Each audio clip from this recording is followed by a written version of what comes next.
Seja bem-vindo ao canal de audiobook KM. Para ter acesso a este e muitos outros audiolivros completos, considere entrar em nosso grupo do Telegram. Basta entrar em contato pelo QR Code na tela, ou pelo link no comentário fixado. O grupo é apenas R$ 12 por mês.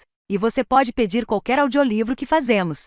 Obrigada! O canal Audiobook KM agradece sua preferência. Esse audiolivro pode conter erros de pronúncia. Livro: Kim Ji-young, nascida em 1982. Outono de 2015. Kim Ji-young tem 33 anos, ou 34 na idade coreana. Ela se casou há 13 e teve uma filha em 2014. Vive em um pequeno apartamento alugado nos arredores de Seul com o marido, Young Daeun, de 36 anos, e a filha, Young Ji-won. Daeun trabalha em uma empresa de médio porte e Ji-young saiu de uma pequena agência de marketing algumas semanas antes do parto. Daeun chega em casa por volta da meia-noite e vai ao escritório pelo menos uma vez durante os fins de semana. Os pais dele vivem em Busan. Já os pais dela têm um restaurante, então Ji-young cuida da filha sozinha. Assim que completou um ano no verão, Ji-won começou a frequentar a creche em meio período. Ela passa as manhãs em um apartamento convertido em creche, no térreo do prédio onde mora. O comportamento incomum de Ji-young foi percebido pela primeira vez no dia 8 de setembro. Daeun sabe a data exata porque era manhã de Baegno, orvalho branco, após a primeira noite de outono em que a temperatura cai abaixo do ponto de orvalho. Daeun estava comendo torrada com leite no café da manhã quando de repente Ji-young foi até a varanda. Estava bem ensolarado lá fora, mas o ar frio entrou assim que a porta da varanda foi aberta e atingiu a mesa da cozinha a qual Daeun estava sentado. Ji-young voltou à mesa com os ombros curvados e, ao se sentar, disse: "Eu estava sentindo o ar mais fresco nas últimas manhãs, e hoje é Baegno. Orvalho branco sobre o campo dourado. No dia de Baegno, o amanhecer é gelado." Daeun riu da esposa, que falava como uma mulher muito mais velha. "O que deu em você? Está parecendo sua mãe. Leve uma jaqueta leve, Young Seo-baan. O ar fica gelado de manhã e à noite." Ainda assim, ele pensou que ela estivesse brincando. A imitação da mãe era impecável, incluindo a piscadela com o olho direito ao pedir um favor e a última sílaba alongada ao pronunciar Young Seo-baan. Ele a flagrara olhando para o nada ou chorando ao ouvir músicas tristes, mas imaginou que só estivesse exausta por cuidar da bebê. A esposa era uma pessoa alegre, toda risonha, que sempre o divertia ao imitar celebridades. Então Daeun não se preocupou muito, apenas a abraçou e foi trabalhar. Quando ele voltou naquela noite, ela estava dormindo ao lado da filha. Ambas estavam chupando o dedo, o que era fofo, mas estranho. Observando as duas juntas, ele puxou a mão da mulher para que tirasse o dedo da boca. Ji-young mostrou um pouco a língua e estalou os lábios como um bebê, e voltou a se acomodar, dormindo. Alguns dias depois, Ji-young disse que era Cha Seung-jeon, uma amiga da faculdade que havia morrido no ano anterior. Seung-jeon e Daeun ingressaram na universidade juntos, e Ji-young entrou 3 anos depois. Os três eram membros do mesmo clube de trilha. No entanto, Ji-young e Daeun não se conheceram na faculdade. Daeun planejava fazer mestrado, mas teve de desistir por questões familiares. Quando completou o 3º ano, ele trancou a faculdade para cumprir o serviço militar atrasado e depois voltou para casa em Busan, a fim de trabalhar durante um ano por meio período. Ji-young entrou para a faculdade e se tornou membro ativo do clube de trilha enquanto ele esteve afastado. Seung-jeon sempre tratou bem as outras mulheres do clube. Além disso, ela e Ji-young tinham algo em comum: não gostavam de fazer trilhas. Ficaram amigas, mantiveram contato e se encontraram frequentemente, mesmo depois que Seung-jeon se formou. Aliás, foi no casamento dela que Daeun e Ji-young se conheceram. Seung-jeon teve embolia por líquido amniótico no parto do 2º filho. Ji-young estava enfrentando uma depressão pós-parto quando soube da morte da amiga. Com a notícia terrível, além de todo o restante, passou a ser difícil lidar com as tarefas diárias. Depois que a filha dormiu, o casal relaxou e bebeu umas cervejas, algo que não faziam havia algum tempo. Quando estava quase terminando uma lata, Ji-young deu um tapinha no ombro do marido e disse bruscamente: "Ei, Ji-young está passando por um momento difícil. Cuidar de um bebê é muito desgastante.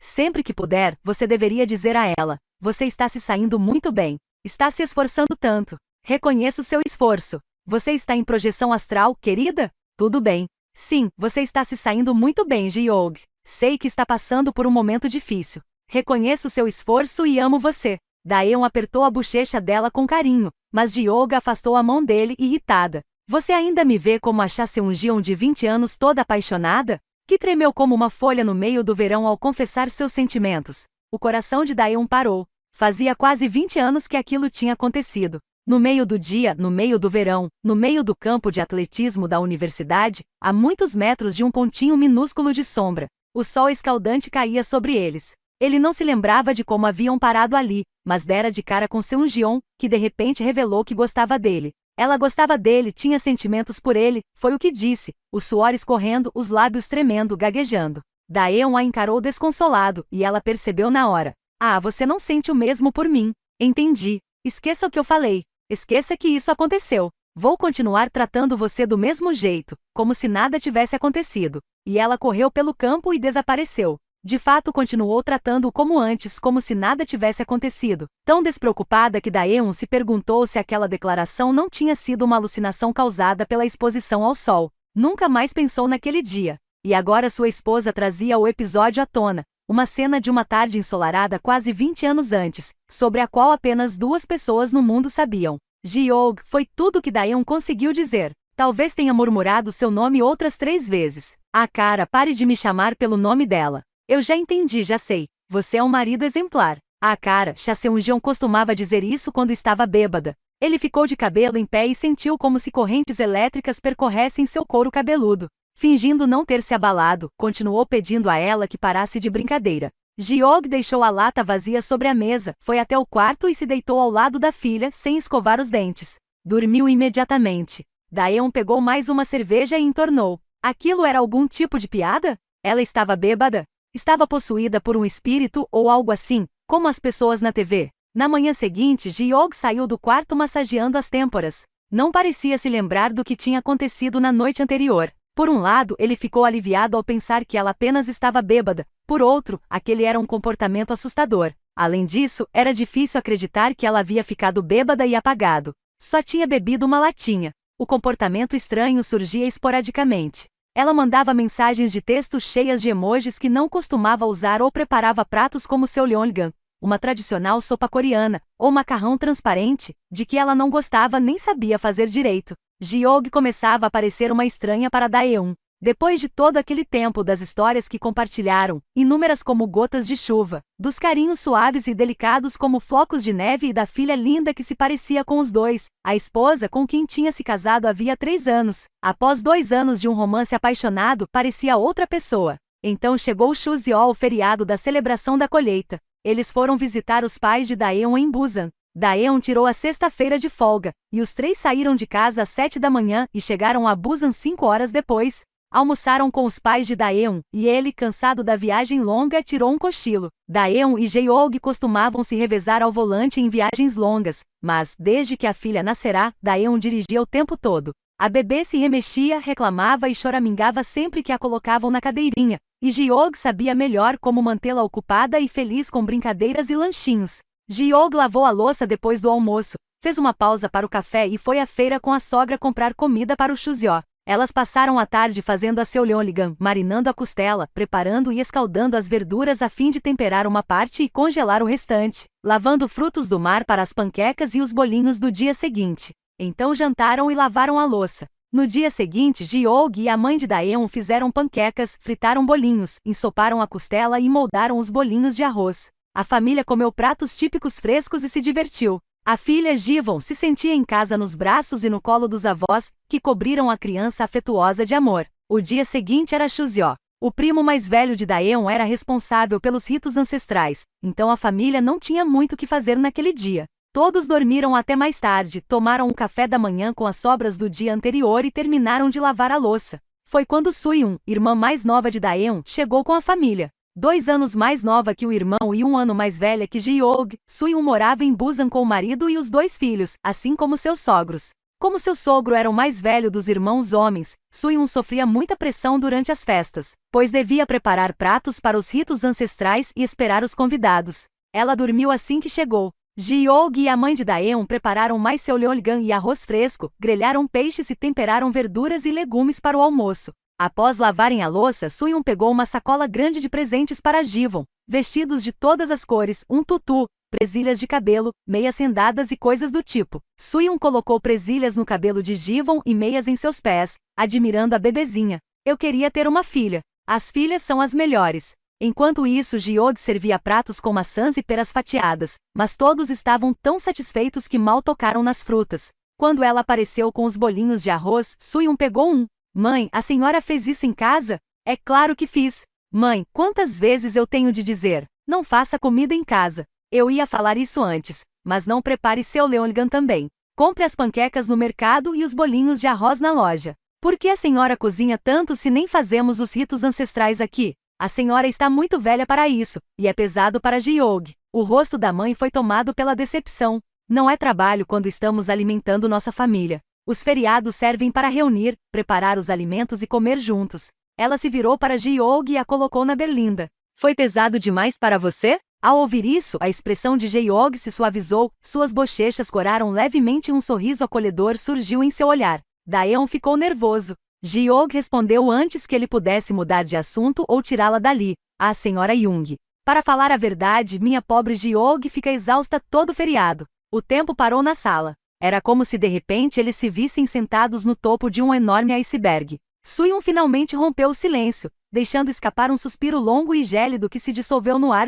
Precisamos trocar a fralda de Jivon, não é? Daeon pegou Ji-og pela mão, mas ela a afastou com um tapa. Jung Selbaan, a culpa é sua também. Você passa todos os feriados em Busan e só dá um pulo rápido em casa para comer. Tente vir antes desta vez, disse ela dando uma piscadela com o olho direito. Naquele momento, o filho de 6 anos de Soo-yoon caiu do sofá enquanto brincava com o irmão mais novo. Ele começou a uivar de dor, mas ninguém se mobilizou para acudi-lo. Ele olhou para os adultos sentados ali boquiabertos e parou de chorar por conta própria. Que loucura é essa? Vociferou o pai de Daeon. É assim que você se comporta com os idosos? Daeon, Soo-yoon e todos da nossa família só se reúnem algumas vezes por ano. Passar um tempo com a família é digno de reclamação? Pai, não foi isso que ela falou. Daeon tentou explicar, mas não sabia como começar. Senhor Jung, com todo o respeito, eu preciso me manifestar, disse Ji-ong em um tom calmo, puxando Daeon para o lado. Como o senhor sabe, os feriados são um tempo para as famílias se reunirem,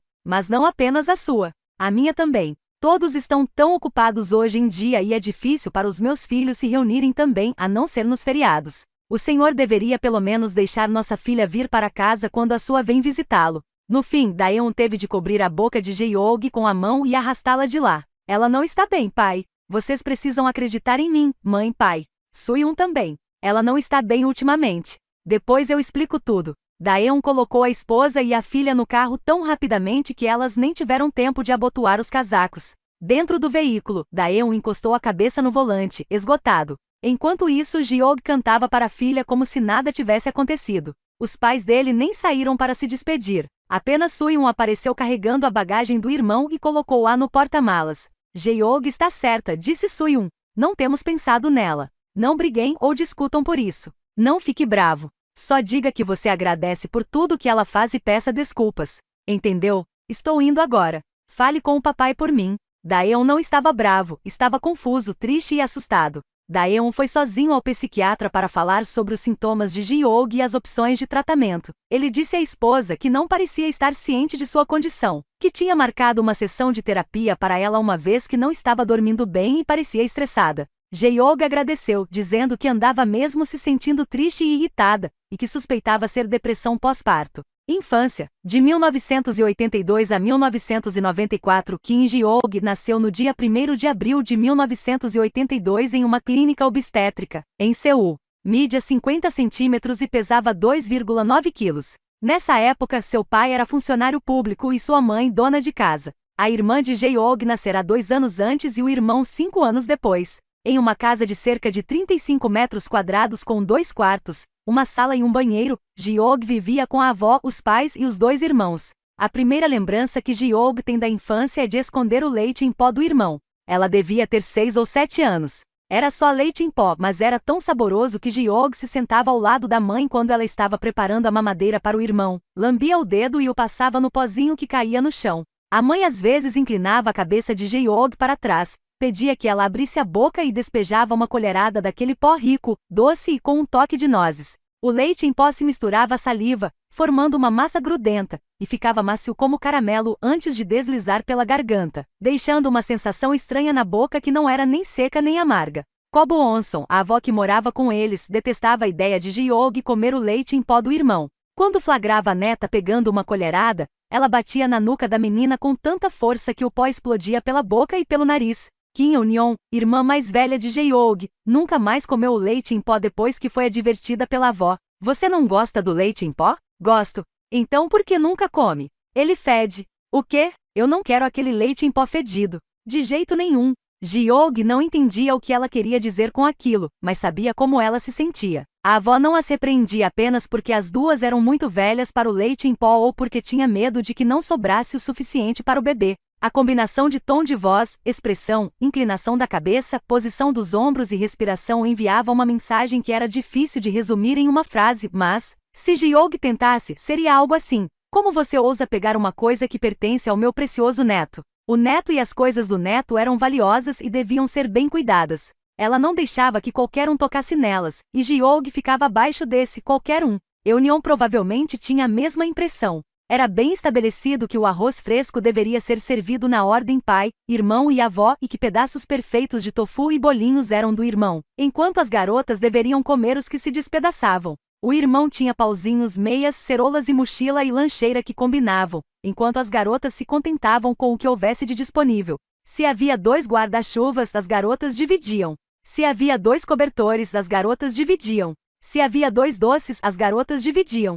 Na infância, não ocorreu a Jae-young que o irmão estivesse recebendo tratamento especial, portanto ela nem tinha ciúme. Sempre fora assim. Às vezes ela achava que alguma situação não era justa, mas estava acostumada a racionalizar as coisas. Dizia a si mesma que era uma irmã mais velha generosa e que dividia tudo com a irmã porque as duas eram meninas. A mãe de Jae-young as elogiava por cuidarem bem do irmão e por não competirem pelo amor dela. Jae-young pensava que devia ser pela grande diferença de idade. Quanto mais a mãe a elogiava, mais difícil era reclamar. O pai de Jae-young era o terceiro de 4 irmãos. O mais velho morreu em um acidente de carro antes de se casar e o segundo emigrou bem jovem para os Estados Unidos e se estabeleceu por lá. O irmão mais novo e o pai de Jae-young tiveram uma discussão acalorada sobre a herança e os cuidados com a mãe, e os dois acabaram rompendo os laços. Os 4 irmãos nasceram e foram criados em uma época na qual a própria sobrevivência era uma luta. Enquanto as pessoas morriam, tanto jovens quanto velhos, devido à guerra, doença e fome, Ko Bu-onson cultivava os campos de outras pessoas, vendia mercadorias de outras pessoas, fazia o trabalho doméstico de outras pessoas e ainda conseguia cuidar da própria casa, lutando com unhas e dentes para criar os 4 meninos.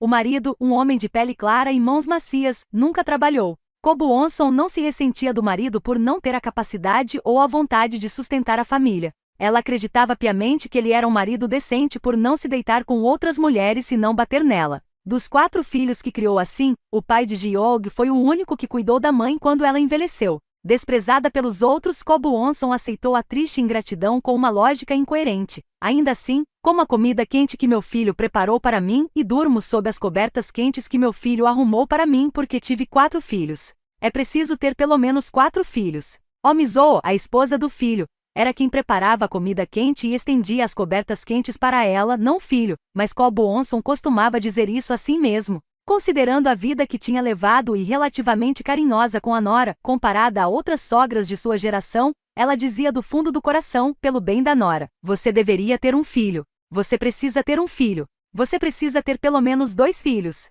Quando Kim Eun-yeon nasceu, o Mizo segurou a criança nos braços e chorou. Sinto muito, mãe, disse, de cabeça baixa. Ko Bu-onson respondeu à nora com carinho: tudo bem. O segundo vai ser um menino. Quando Kim Ji-young nasceu, o Mizo segurou a criança nos braços e chorou. Sinto muito, garotinha, disse, de cabeça baixa. Ko Bu-onson repetiu com carinho: tudo bem. O terceiro vai ser um menino. O Mizo ficou grávida pela 3ª vez menos de 1 ano depois de Jae-young nascer. Certa noite, ela sonhou que um tigre do tamanho de uma casa havia derrubado a porta da frente e pulado em seu colo. Estava certa de que era um menino. Mas a velha obstetra que trouxe Eun-yeon e Jae-young ao mundo examinou seu abdômen várias vezes com um olhar sombrio e comentou, com cautela: a bebê é tão linda, como as irmãs. De volta a casa, o Mizo chorou e vomitou tudo o que tinha comido naquele dia. Ko Bu-onson ouviu a nora no banheiro e deu os parabéns pela porta. Seus enjoos matinais estão terríveis desta vez. Você não ficou enjoada nenhuma vez quando estava grávida de Eun-yeon e Jae-young. Este bebê deve ser diferente. Relutante em sair do banheiro, o Mizo se trancou lá para chorar e vomitar mais um pouco. Naquela noite, depois que as garotas tinham ido dormir, Omizou perguntou ao marido, que se revirava na cama: E se for mais uma menina? O que você faria, papai? Ela esperava ouvir como assim: o que eu faria? Menino ou menina, vamos criar com amor. Mas não houve resposta. Hein? Insistiu. O que você faria, papai? Ele se virou para a parede e disse: Fique quieta e durma. Não dê ideias ao diabo. Omizou chorou a noite toda no travesseiro, mordendo o lábio inferior para não fazer barulho. A manhã chegou e encontrou seu travesseiro ensopado e seu lábio tão inchado que ela não conseguia parar de babar. Nessa época, o governo já tinha implementado uma política de controle de natalidade chamada planejamento familiar, para manter o crescimento populacional sob controle. Por isso, o aborto em razão de problemas médicos era legal havia 10 anos. Verificar o sexo e abortar as meninas era prática comum, como se elas fossem um problema médico. Isso continuou ao longo da década de 1980 e no início da de 1990, o ápice do desequilíbrio entre homens e mulheres, quando a proporção para o terceiro filho ou mais passou a ser de mais de 2 para 1,2. Omizou foi até a clínica sozinha e apagou a irmã mais nova de Jeong. Nada daquilo foi sua culpa, mas a responsabilidade recaiu sobre ela, e ninguém da família ficou por perto para consolá-la durante a dor física e emocional angustiante. A médica segurou a mão de Omizou enquanto ela uivava como um animal que tinha perdido seu filhote para uma fera. Sinto muito por sua perda, disse ela. Graças às palavras da velha médica, Omizou conseguiu manter a cabeça no lugar. Passaram-se anos até que Omizou engravidasse de novo, e o menino veio ao mundo com segurança. Aquele menino é o irmão 5 anos mais novo que Jeong. Como funcionário público, o pai de Jeong tinha um emprego e uma renda estáveis. Mas certamente era um desafio manter uma família de 6 pessoas com um salário de baixo escalão. Conforme as 3 crianças cresciam, o apartamento de 2 quartos começou a ficar apertado e a mãe de Jeong quis se mudar para um lugar maior onde as garotas, que dormiam com a avó na época, pudessem ter um quarto só delas. A mãe não saía para o emprego como o pai fazia, mas estava sempre realizando trabalhos estranhos que lhe permitiam ganhar algum dinheiro enquanto dava conta das tarefas domésticas e cuidava dos 3 filhos e da sogra idosa. Isso era comum entre as mães da vizinhança, que estavam mais ou menos na mesma situação. Houve um boom de trabalhos para donas de casa, todos com o rótulo Ajuma, ou mulheres casadas de meia idade, seguro Ajuma, leite e Yakult Ajuma, cosméticos Ajuma e assim por diante. A maioria das empresas terceirizava as contratações, deixando as trabalhadoras à própria sorte se houvesse disputas ou acidentes de trabalho. 3 Com 3 filhos, a mãe escolheu serviços que pudesse fazer em casa. Tirar pontos, montar caixas de papelão, dobrar envelopes, descascar alho e enrolar veda-frestas eram apenas alguns da lista interminável de serviços disponíveis. Jeong ajudava a mãe, geralmente com a faxina após o trabalho ou contando as unidades. O trabalho mais difícil era o de enrolar veda-frestas. Eram pedaços compridos e estreitos de um material esponjoso, com cola adesiva protegida por um filme em um dos lados. A mãe tinha de enrolar as fitas 2 a 2 e colocá-las em uma embalagem plástica pequena. Ela segurava cada fita levemente entre o polegar e o indicador da mão esquerda, para mantê-la no lugar, e enrolava com a direita. Puxando e enrolando as fitas, com frequência cortava o dedo no filme que protegia a cola. Usava 2 camadas de luvas para o trabalho, mas o dedo sangrava mesmo assim. O material ocupava muito espaço, o trabalho produzia uma grande quantidade de descarte e o cheiro da esponja e da cola dava dor de cabeça. Mas era o serviço que pagava melhor. A mãe pegava cada vez mais fitas, e trabalhava mais horas também.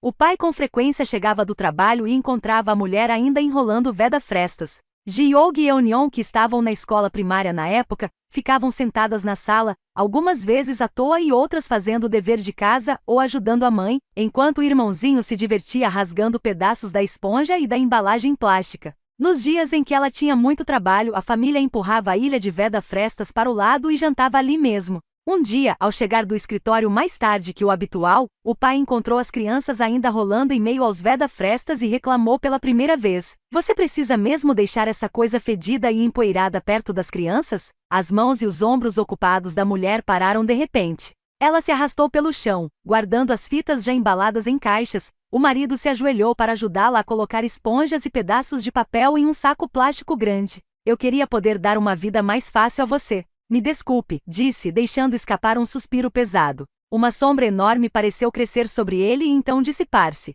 A mãe então se levantou, fez uma pilha de caixas mais alta que ela na sala e começou a varrer o chão ao redor do marido. "Você não está me dando uma vida difícil, papai", disse. "Estamos trabalhando duro juntos. Então pare de sentir pena de si mesmo como se nossa casa fosse somente sua responsabilidade. Ninguém está pedindo isso e, sinceramente, você não está fazendo isso sozinho, retrucou a mãe de maneira fria. No entanto, ela largou o trabalho. O motorista da van que entregava as fitas lamentou ao saber. Ela era a trabalhadora mais rápida e eficiente. Melhor assim, comentou o motorista. Seu talento é bom demais para ser desperdiçado com veda frestas. Você deveria trabalhar com artesanato. Acho que seria boa nisso. Ela se despediu dizendo que era velha demais para aprender coisas novas. Tinha 35 anos. Porém, as palavras do motorista pareceram impressioná-la, pois ela se matriculou em um curso e deixou a jovem Eunion responsável pela ainda mais jovem Ji-young e o filho mais novo aos cuidados da avó. Não era artesanato, mas cabeleireiro.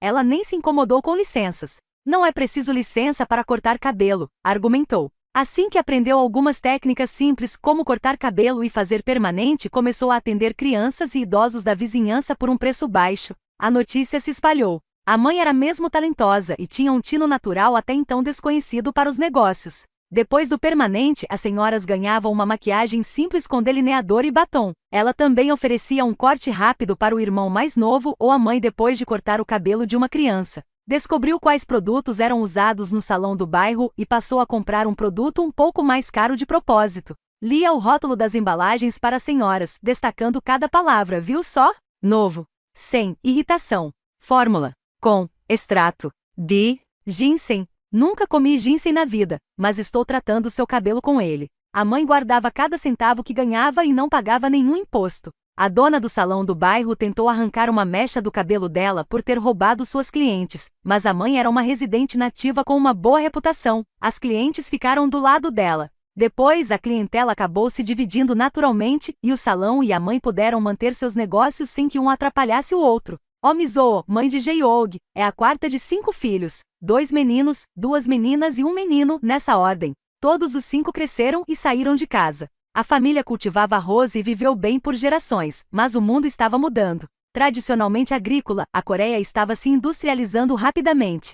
A família não conseguia mais se sustentar só com a colheita. O pai mandou os filhos para a cidade, como a maioria dos pais das áreas rurais fazia na época. Mas ele não tinha como arcar com os estudos e o treinamento que levaria às respectivas escolhas de carreira dos 5. Na cidade, o aluguel e os custos de vida eram altos e a mensalidade, algo ainda mais difícil de pagar. Omizoa terminou o ensino fundamental e ajudava em casa e nos arrozais. Ela se mudou para Seul no ano em que completou 15 anos. A irmã, 2 anos mais velha, trabalhava em uma fábrica têxtil em Cheonggyecheon. Omizoa conseguiu um emprego na mesma fábrica e se mudou para um dormitório que mais parecia um galinheiro, compartilhado entre as 2 irmãs e outras 2 garotas. As funcionárias da fábrica tinham todas mais ou menos a mesma idade, nível de educação, origem familiar e assim por diante. As jovens trabalhavam sem sono, descanso ou alimentação adequados, acreditando que era isso que o trabalho exigia. O calor das máquinas têxteis era suficiente para levar uma pessoa à loucura, e subir a barra da saia do uniforme, que já era curta, não ajudava. O suor pingava dos cotovelos e escorria pelas coxas.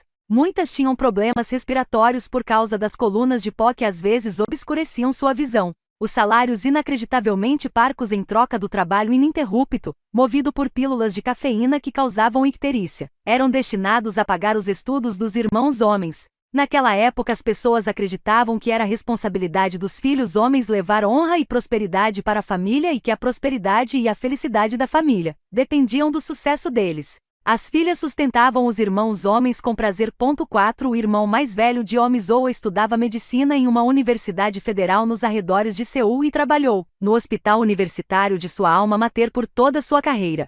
O segundo irmão mais velho era chefe de polícia quando se aposentou. Omizoa tinha orgulho dos irmãos honestos, trabalhadores, inteligentes e considerava gratificante sustentá-los. Quando os irmãos mais velhos, de quem ela se orgulhava tanto que se gabava deles para as amigas da fábrica, passaram a conseguir se sustentar, o irmão mais novo começou a estudar. Ele frequentou uma faculdade de treinamento de professores em Seul graças à ajuda deles, e o mais velho foi louvado por ser o primogênito responsável que levou honra e amparo à família por meio do próprio sucesso. Omizoa e a irmã só então perceberam que a vez delas não iria chegar. Sua família amorosa não lhes daria a oportunidade e o apoio para que se realizassem profissionalmente. As 2 matricularam-se tardiamente na escola afiliada à empresa, trabalhavam durante o dia e estudavam à noite para concluir o ensino fundamental. Omizoa estudou por conta própria para conseguir o certificado de conclusão do ensino médio e recebeu o diploma no mesmo ano em que o irmão mais novo se tornou professor desse segmento de ensino. Quando Jae-young cursava o ensino fundamental, sua mãe estava lendo o comentário que a professora tinha escrito em sua agenda e disse: "Eu também queria ser professora." Jae-young caiu na gargalhada.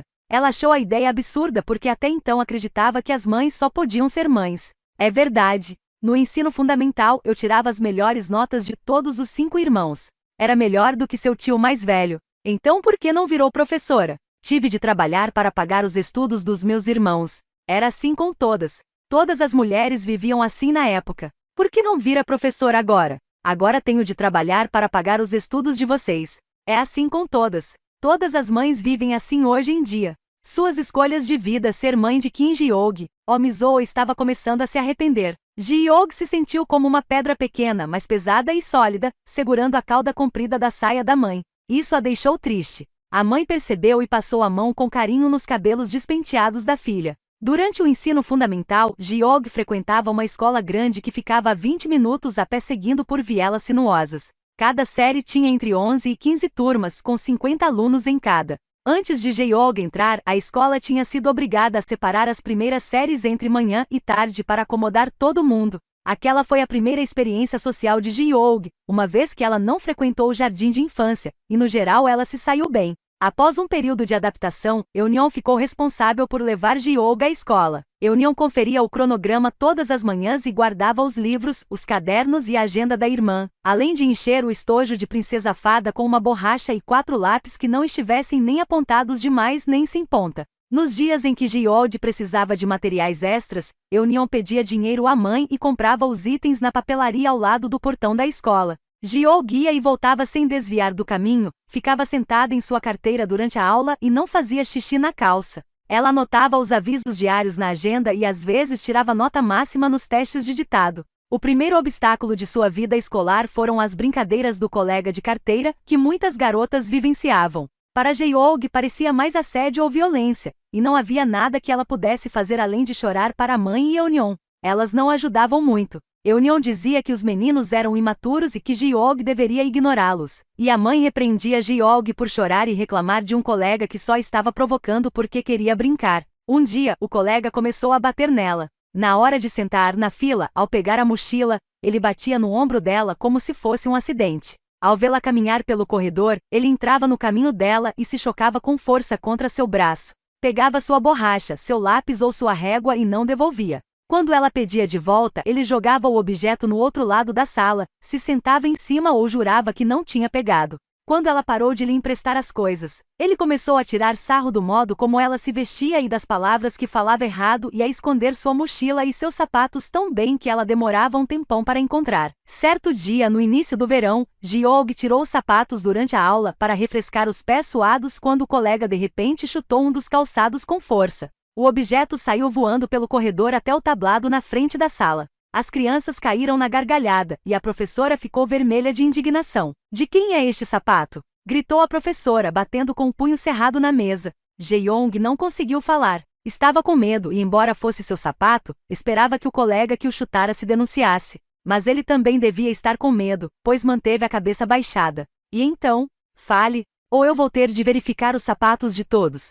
Jae-young cutucou o colega com o cotovelo e sussurrou: "Foi você." Ele baixou ainda mais a cabeça e disse: "Não é meu sapato." A professora bateu na mesa mais uma vez e Jae-young teve de levantar a mão. Ela se apresentou na frente da turma e foi repreendida. Era uma mentirosa covarde por não ter respondido na primeira vez em que a professora perguntou de quem era o sapato e uma ladra por ter roubado o tempo valioso de aula dos colegas. Jae-young chorava tanto, lágrimas e ranho escorriam por todo o rosto, que não conseguiu nem se defender. Foi então que alguém disse bem baixinho: "Não foi Jae-young. Era a garota que se sentava lá no fundo, do outro lado do corredor. O sapato é dela, mas não foi ela quem chutou." "Eu vi." A professora, confusa, perguntou: "Como assim? Então quem foi?" A garota pareceu ter medo de entregá-lo, mas olhou para a nuca do menino em silêncio. A professora e a turma inteira encararam o colega de Jae-young, e ele finalmente confessou. A professora repreendeu o colega 2 vezes mais alto e por mais tempo do que quando fez com Jae-young. Também estava com o rosto 2 vezes mais vermelho. "Você tem provocado Jae-young, não é? Você acha que não tem observado?" Quando for para casa hoje, escreva tudo o que já fez para atormentá-la e traga amanhã. Eu sei de tudo, então nem pense em deixar nada de fora. Escreva com a sua mãe e peça a ela que assine. O colega foi para casa abatido, suspirando. Minha mãe vai me matar. A professora pediu a Ji-young que aguardasse depois da aula. Ji-young ficou nervosa, pois esperava outra bronca, mas, para sua surpresa, a professora se sentou diante dela e lhe pediu desculpas. Desculpou-se por repreender Ji-young antes de saber exatamente o que tinha acontecido e por achar que o sapato pertencia à pessoa que o tinha chutado. Disse que foi imprudente tirar conclusões precipitadas e que tomaria mais cuidado no futuro. O coração de Ji-young derreteu com as palavras da professora e com a promessa de evitar que esse incidente voltasse a acontecer. Quando a professora perguntou se Ji-young queria dizer alguma coisa, ela respondeu em meio a um ataque de lágrimas e soluços. Por favor, soluço, soluço, me coloque. Soluço, soluço, com outro colega. Eu nunca, soluço, soluço, nunca mais quero me sentar. Soluço, soluço, com ele. Soluço, soluço, nunca mais. A professora deu um tapinha nas costas da menina. Sabe de uma coisa, Ji-young? Deixe-me contar uma coisa que sei há algum tempo e que você não percebeu. Ele gosta de você. Ji-young ficou tão horrorizada que parou de chorar. Ele me odeia, retrucou. Achei que você tinha dito que via como ele me trata. Meninos são assim. A professora riu. São mais malvados com as garotas de quem gostam. Vou ter uma conversa com ele. Por que você não aproveita esse incidente como uma oportunidade de ficar amiga dele, em vez de trocar de carteira e manter uma situação hostil? Ele gosta de mim? Ele me provoca porque gosta de mim? Ji-young ficou confusa. Pensou em quanto tinha sofrido por causa dele e ainda assim não conseguiu entender o que a professora estava dizendo. Quando gostamos de uma pessoa, somos mais amigáveis e mais agradáveis com ela. Com amigos, com a família, com cães e gatos de estimação. Mesmo aos 8 anos, isso era senso comum para Ji-young. As provocações do colega tornavam a vida escolar muito difícil para ela. O que ele a fazia passar já era ruim, e agora parecia que ela era criança má que não entendia o colega. Ji-young balançou a cabeça. Não, senhora. Eu não quero isso, de verdade. No dia seguinte, a turma foi reorganizada. O novo colega com quem Ji-young compartilharia a mesa era um garoto que sempre se sentava no fundo, sozinho, porque era o mais alto da turma, e eles não brigaram nenhuma vez. Ao começar a terceira série, Ji-young passou a almoçar na escola 2 vezes por semana. Era uma tortura para ela, pois comia devagar. A escola de Ji-young foi piloto de um programa de merenda escolar, a pioneira na região a preparar a comida no local e servir no refeitório. Na hora do almoço, os alunos marchavam em fila única até o refeitório na ordem que lhes fora atribuída e tinham de comer rápido para dar lugar à próxima turma. Enquanto os alunos que já tinham terminado corriam pelo pátio como cavalos selvagens, Ji-young enfiava na boca uma grande colherada de arroz por vez. A professora não gostava que comessem pequenas porções ou que não raspassem o que havia na bandeja. 5 minutos antes de a hora do almoço terminar, a professora começava a bater nas bandejas de metal com uma colher para apressar e punir os alunos por não comerem rápido o suficiente. Sempre que Ji-young ouvia aquele som, cada colherada que engolia se transformava em uma massa presa na garganta. Os alunos enfiavam a comida na boca e a engoliam com água como se estivessem tomando remédio. Ji-young era número 30 de uma lista de 49. Os meninos iam do número 1 ao 27, e as meninas, do 28 ao 49. Os números eram atribuídos de acordo com a ordem de aniversários. O de Ji-young felizmente era em abril, então ela era a 30ª da turma a pegar a comida, mas as garotas que faziam aniversário mais para o fim do ano só conseguiam se sentar quando os alunos dos primeiros números já tinham terminado. Naturalmente, as meninas eram repreendidas com mais frequência por comer devagar. Então um dia a professora estava com um humor terrível. A turma inteira foi castigada porque a lousa não fora limpa bem o suficiente no dia anterior, e uma inspeção de unhas surpresa obrigou Ji-young a esconder as mãos debaixo da carteira e cortar as unhas rapidamente com uma tesoura. As últimas a terminar o almoço estavam ansiosas tentando, como sempre, comer mais rápido e a professora, furiosa, bateu na bandeja delas com tanta força que os grãos de arroz saltaram na altura dos olhos das alunas. Algumas caíram no choro com a boca cheia de comida. As meninas que comiam devagar se reuniram no fundo da sala durante a hora da limpeza depois da aula. Marcaram uma reunião trocando gestos, olhares e frases curtas. Depois da aula hoje. Mercado Yogjen. Teokbukki da vovó. As queixas se acumularam assim que as alunas se reuniram. Ela está descontando alguma coisa na gente. Implicou com a gente o dia todo por nada. É mesmo? Como podemos comer com alguém fazendo pressão, obrigando a gente a comer, comer, comer? A gente não está comendo devagar de propósito nem brincando com a comida. A gente só come devagar. Não é culpa nossa. Ji-young compartilhava a frustração. O que a professora estava fazendo era errado. Ela não conseguia dizer exatamente o que havia de errado na situação, mas sabia que era injusta. Jae-young teve dificuldade de expressar suas queixas porque não costumava verbalizar seus pensamentos. Apenas assentia ao ouvir os protestos quando Yuna, que estava quieta até então, falou: "É injusto comer naquela ordem toda vez", explicou Yuna com calma. "É isso que é injusto. Devemos sugerir que a ordem mude de vez em quando."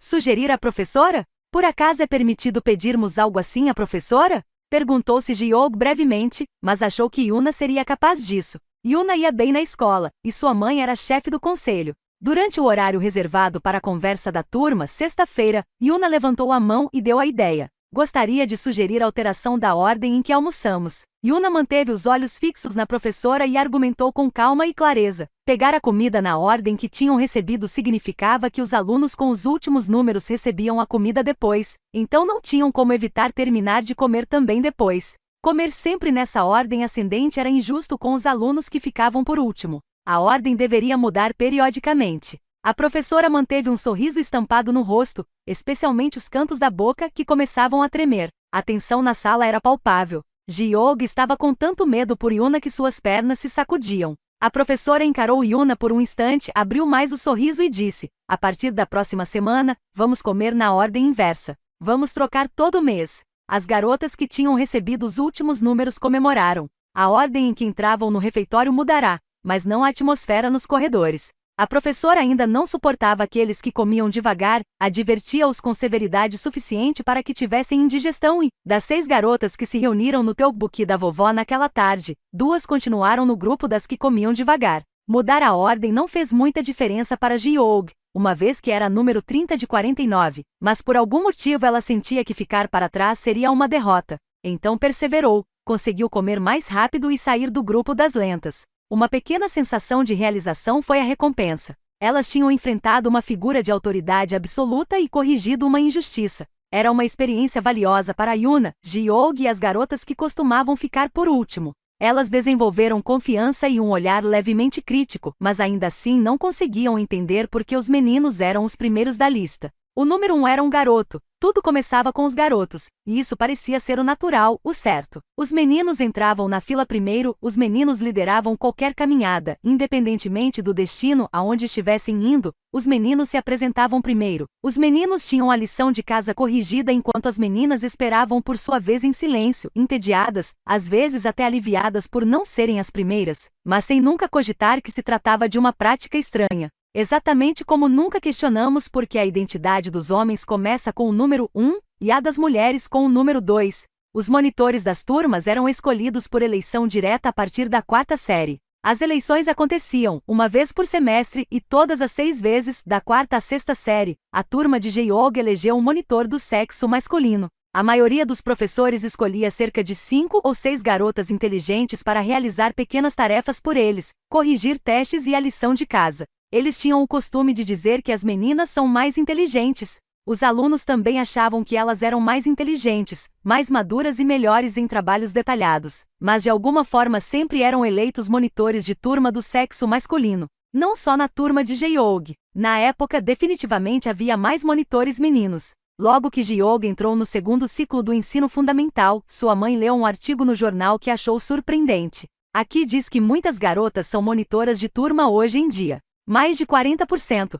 5 Quando vocês crescerem, talvez tenhamos até uma presidente mulher. Isso significa que menos da metade dos monitores de turma eram meninas na época em que Jae-young frequentava a escola, e na verdade já era um número considerável, pois partirá de uma porcentagem muito menor. Enquanto as garotas eram sempre as responsáveis pela sala de aula, os garotos eram sempre os responsáveis pelos esportes, independentemente de se tratar de eleição ou indicação do professor. Quando Jae-young estava na 5ª série, a família se mudou para um apartamento no 3º andar de um prédio novo em uma rua movimentada. 3 quartos, uma sala e um banheiro. O espaço em que viviam tinha dobrado de tamanho e o nível de conforto aumentado em 10 vezes.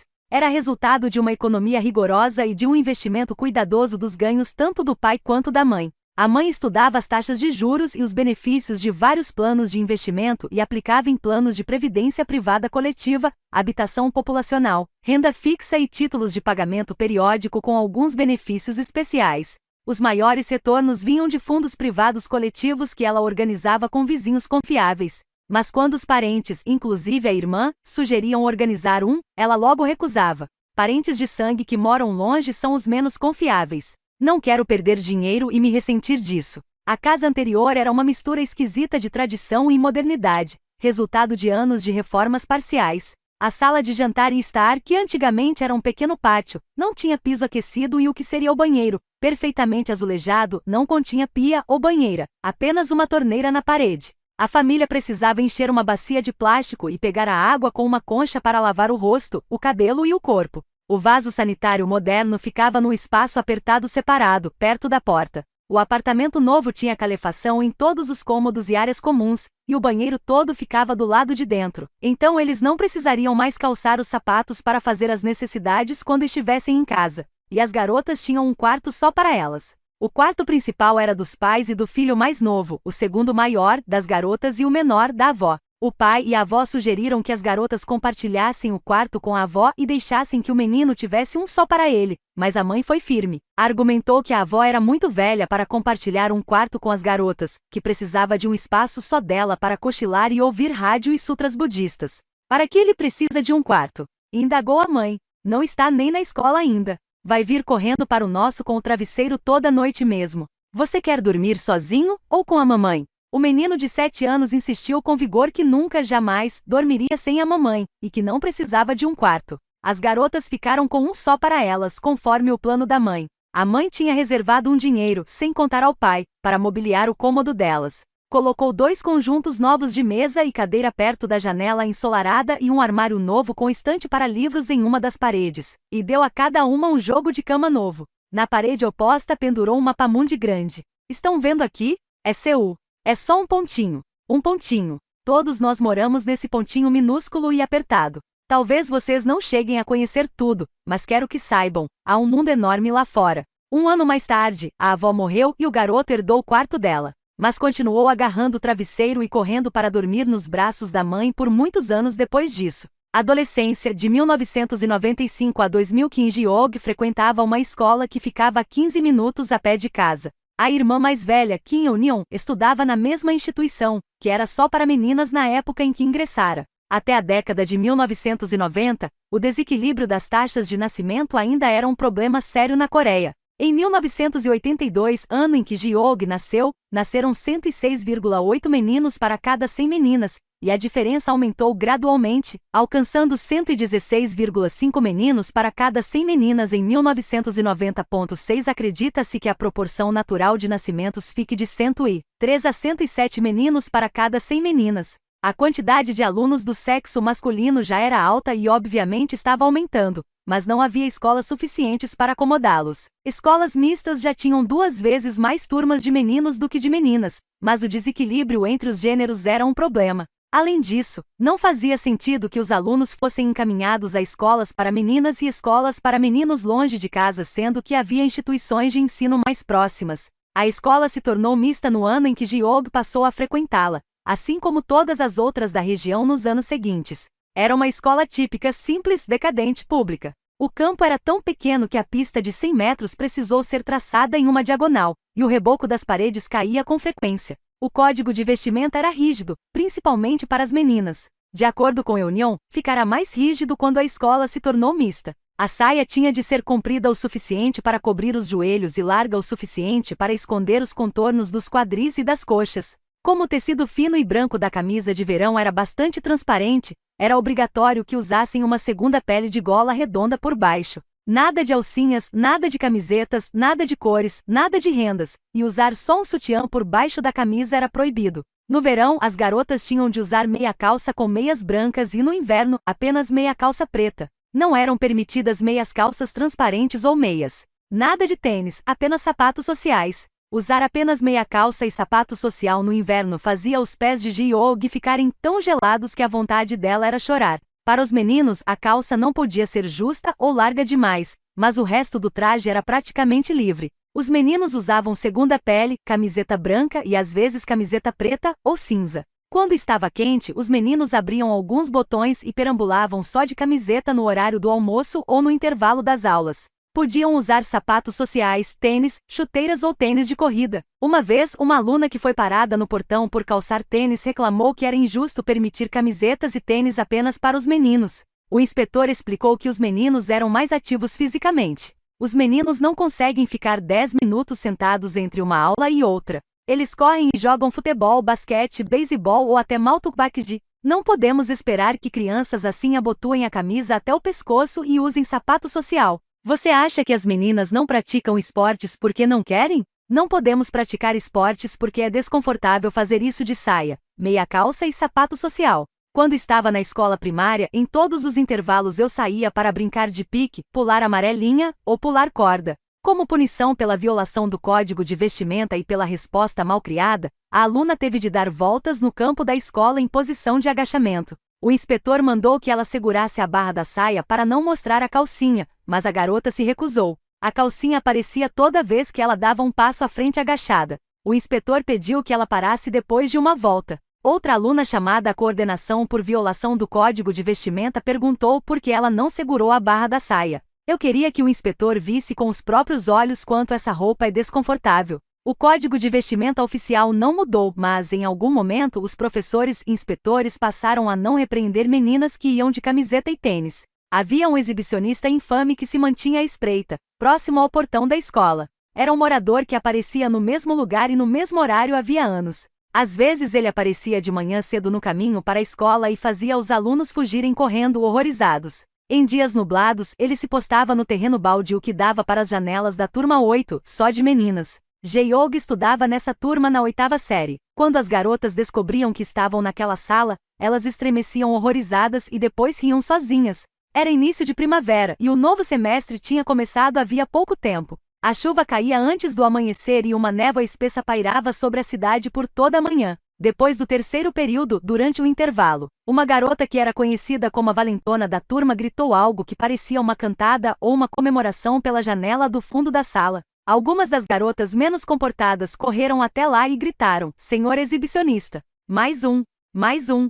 Elas bateram palmas e morreram de rir. Jeong, cuja carteira ficava longe da janela, ficou sentada e esticou o pescoço, mas não conseguiu ver nada. Ficou curiosa, só que era tímida demais para ir e olhar e não tinha coragem de ver o exibicionista com os próprios olhos. Mais tarde ficou sabendo por uma amiga que se sentava perto da janela que o homem, incentivado pelas garotas, tinha feito o maior show de sua vida. O tumulto foi imediatamente silenciado quando a porta se abriu e o chefe dos inspetores apareceu. "Vocês aí!" gritando na janela. "Venham até a frente da sala.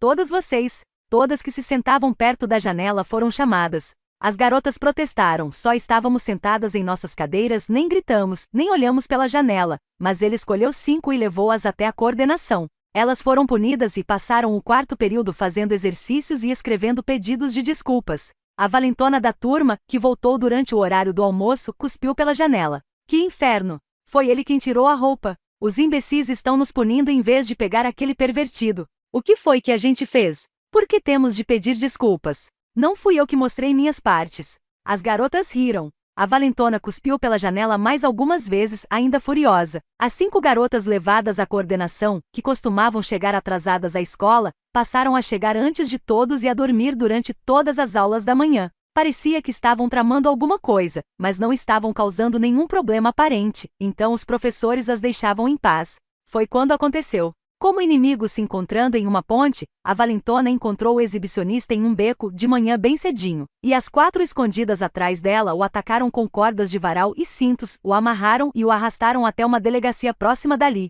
Ninguém sabe o que aconteceu na delegacia ou com o exibicionista, mas ele sumiu para sempre, embora as 5 garotas tenham sido suspensas. Por uma semana, não puderam assistir às aulas, escreveram pedidos de desculpas na sala da disciplina que ficava ao lado da coordenação, limparam o campo e os banheiros e nunca falaram sobre o que aconteceu. Às vezes, os professores davam-lhes cascudos quando passavam. "Vocês deveriam ter vergonha. São uma desgraça para a nossa escola." A valentona sussurrava "filho da puta" quando o professor se afastava e cuspia pela janela. Jeong ficou menstruada pela primeira vez na 8ª série. Não era cedo nem tarde. Com a irmã mais velha também tinha acontecido nessa idade, e como as duas tinham um tipo físico, dieta e taxa de crescimento parecidos, as roupas de segunda mão que ela recebia vinham em intervalos regulares e serviam perfeitamente. Ji-young teve a impressão de que o momento estava chegando. Com calma, colocou um dos absorventes azul celeste da primeira gaveta de Eunion e disse à irmã que tinha menstruado. Arg, seus dias felizes acabaram, disse Eunion.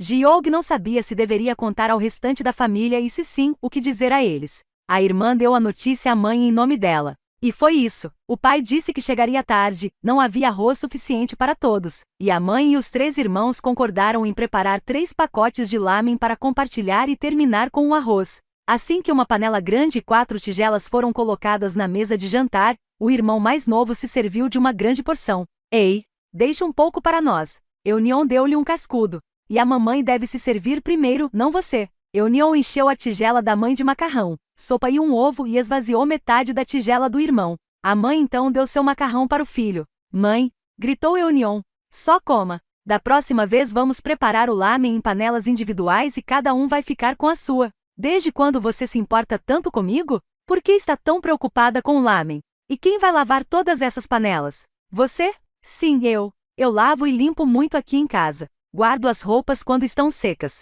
Ji-young ajuda também.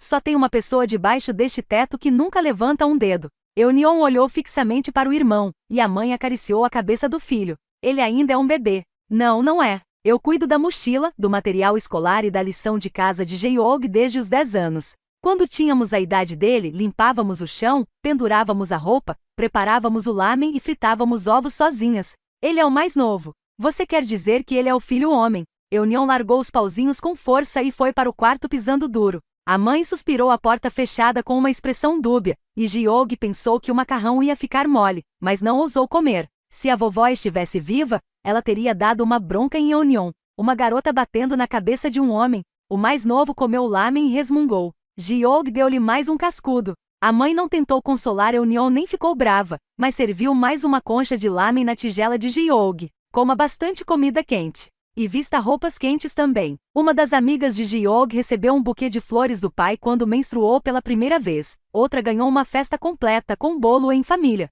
Mas para a maioria das garotas era um segredo compartilhado apenas entre mães e filhas. Um segredo irritante, doloroso e às vezes vergonhoso. Não era diferente na família de Ji-young. A mãe evitava falar do assunto, como se algo que não deveria ser pronunciado em voz alta tivesse acontecido, enquanto oferecia lamen. Desconfortável e ansiosa, Ji-young ficou acordada deitada ao lado da irmã naquela noite e analisou com calma tudo o que tinha acontecido. Ela pensou sobre menstruação e lamen. Sobre lamen e filhos homens. Filhos e filhas. Filhos e filhas e tarefas. Alguns dias depois, ganhou um presente da irmã, uma bolsinha de pano do tamanho da palma de sua mão com 6 absorventes comuns. Absorventes de gel e com abas só se popularizaram alguns anos mais tarde. Os absorventes, embalados separadamente em plásticos pretos para que ficassem fora da vista na loja, tinham um adesivo fraco. O enchimento se acumulava no centro e não absorviam de fato. Ji-young era cuidadosa, mas o sangue vazava e manchava suas roupas ou os lençóis da cama enquanto ela dormia. Ficava especialmente visível no verão, quando ela usava tecidos mais leves. Ji-young se arrumava meio dormindo para ir à escola, vagando do banheiro à cozinha e à sala para se lavar, comer e guardar suas coisas. Quando a mãe de repente arquejava e a cutucava para avisá-la. Ji-young então corria para o quarto como se tivesse feito algo terrível e trocava de roupa. O desconforto era suportável comparado às cólicas. Ela já tinha ouvido a irmã falar disso e estava preparada, mas no segundo dia de menstruação sentiu um fluxo intenso e seios inchados, cintura, abdômen, pelve, bumbum e coxas rijos tensos, doloridos e deslocados. A enfermeira da escola emprestava às garotas uma bolsa de água quente grande, vermelha, cheia e fedendo a borracha, mas era como carregar uma placa dizendo que estavam menstruadas. Ela experimentou analgésicos anunciados como eficazes para dores de cabeça, de dente e cólicas menstruais que a deixavam tonta e enjoada. Então resolveu aguentar a dor. Também alimentava uma preocupação infundada de que tomar analgésicos por alguns dias todo mês lhe faria mal deitada de bruços no chão para fazer a lição de casa. Ji-young agarrava o abdômen dolorido e repetia para si mesma: "Eu não entendo. Metade da população mundial passa por isso todo mês."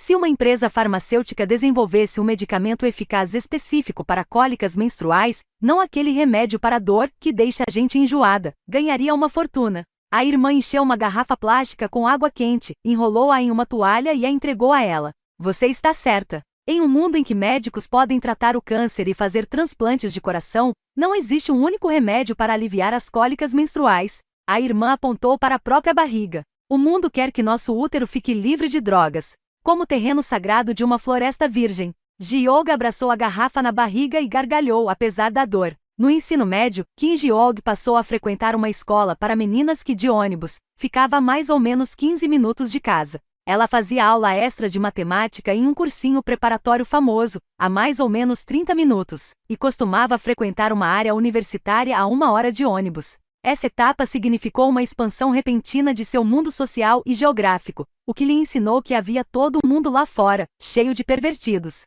No ônibus e no metrô, mãos suspeitas roçavam sua bunda e seus seios. Alguns desgraçados loucos se esfregavam nas coxas e nas costas das mulheres. As garotas ficavam em fim da amostra do audiolivro. Caso queira ouvir inteiro, entre em contato pelo QR Code na tela para ter acesso exclusivo ao nosso canal no Telegram. Obrigada por ouvir.